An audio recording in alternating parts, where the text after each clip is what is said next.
Halo, Neng Mumu Mulyani.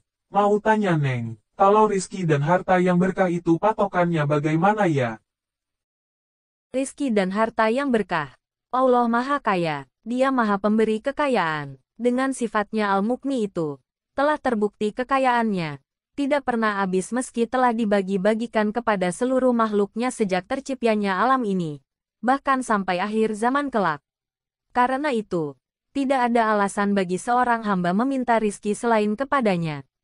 Baik itu rizki yang bersifat lahir berupa sandang, pangan dan papan atau yang bersifat batin. Misalnya kebahagiaan, kesehatan, keimanan dan keislaman kita. Di dalam memperoleh harta itu adalah normal kita ingin mendapatkannya dalam jumlah yang berlebih. Namun seringkali Allah memberikan sebaliknya. Justru orang lain tidak disangka-sangka ternyata bisa berharta lebih dibandingkan kita. Meskipun sejak masa kecil dia biasa saja, kurang pendidikan, bahkan sering tidak dilihat oleh orang lain.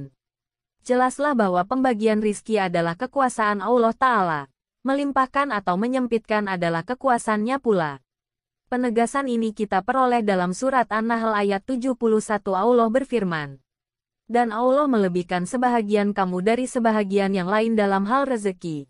Tetapi orang-orang yang dilebihkan rezekinya itu tidak mau memberikan rezeki mereka kepada budak-budak yang mereka miliki, agar mereka sama merasakan rezeki itu. Maka mengapa mereka mengingkari nikmat Allah Subhanahu wa Ta'ala?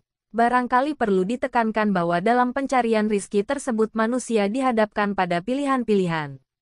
Ada cara yang halal, ada cara yang haram. Ada yang lambat. Ada pula cara singkat. Ada yang hasilnya sedikit. Ada pula yang banyak. Seringkali rizki yang halal itu lambat. Sedikit bahkan sulit didapat.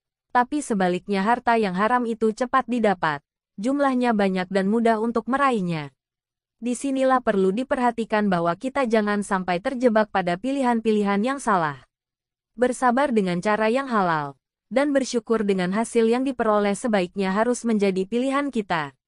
Usaha untuk mendapatkan harta ini baik dengan jual beli, sewa menyewa, gadai, wakaf, warisan, dan bisnis yang lainnya haruslah sesuai dengan petunjuk di dalam Al-Quran dan Al-Hadits. Allah Subhanahu wa Ta'ala memberikan petunjuknya dalam Quran Surat An-Nisa, ayat 29. Hai orang-orang yang beriman, janganlah kamu saling memakan harta sesamamu dengan jalan yang batil, kecuali dengan jalan perniagaan yang berlaku dengan suka sama suka di antara kamu. Dan janganlah kamu membunuh dirimu, sesungguhnya Allah adalah Maha Penyayang kepadamu. Di dalam ayat ini, Allah Subhanahu wa Ta'ala melarang para hambanya yang beriman untuk memakan harta saudaranya dengan cara yang batil. Dia memerintahkan kita untuk mencari harta dengan cara yang halal, seperti melalui perdagangan barang atau komoditas yang boleh untuk diperjualbelikan, yang dilakukan di atas saling ridho dan adil. Harta yang haram meskipun banyak dan besar jumlahnya tetapi pada hakikat sedikit sekali manfaatnya, dan tidak punya pengaruh baik untuk mencapai kedamaian dalam hidup ini. Wallahu alam bishawab.